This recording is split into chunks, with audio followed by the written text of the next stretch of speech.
আমি প্রতিদিন একবার হলে কথা বলি, আমার জিন্দগির সবচেয়ে বড় আফসোস ওইটা যে 16 বছর, 18 বছরের, 14 বছরের এত অল্প বয়সী মুসলমানের ছেলে মেয়ে খোদার 365 দিন আপন ঘরেই ঘুমায়, বাবা মা জীবিত, অথচ 365 দিনে খোদার একটা বছরে কোনোদিন ফজরের নামাজ পড়ে না।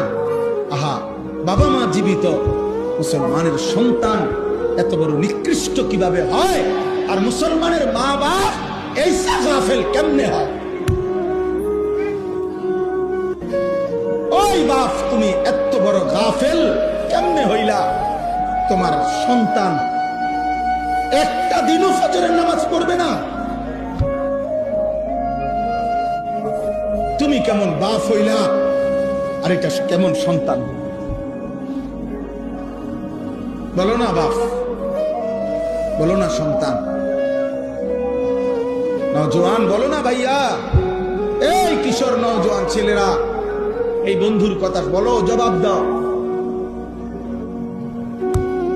365 দিনে খোদার এক বছরে যে কোনোদিন 5 ওয়াক্ত নামাজ পড়লা না, তুমি মানুষের বাচ্চা?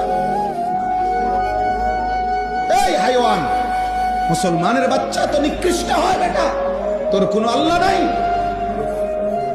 তোরে কেউ বানায় নাই বেঈমান নাফরমান, তোর কোনো সৃষ্টিকর্তা নাই, তোর কোনো নবী নাই, তোর জন্য কেউ 23 বছর কাঁদে নাই, তোর কোনো ধর্ম নাই বাপ, তোর কোনো কিতাব নাই, তোমাকে কোথাও ফিরতে হবে না? কি ভাবছেন জিন্দেগি মানে কি? ভাত তরকারি, পেশাব পায়খানা, মোবাইল, নারী, ছবি, খাতা বালিশ আর দোকানদারি, আর বন আর বিড়ি, চার বিস্কুট, পেঁয়াজ আর আলুর চপ, আপেল আর মালটা, এরই নাম জীবন। খালাস, এরই নাম জিন্দেগি? বলো না বাপ। এজন্য অভিভাবক হিসাবে আপনারা প্রত্যেকের কাছে আমার অনুরোধ, আপনারা যারা স্ত্রীর স্বামী, আপনারা যারা সন্তানের বাবা, আপনাদের দায়িত্ব আপনার স্ত্রীর ঈমান আমলের হেফাজত করা। আপনার দায়িত্ব খোদার কসম আপনার ছেলে মেয়ের ঈমান আমলের হেফাজত করা।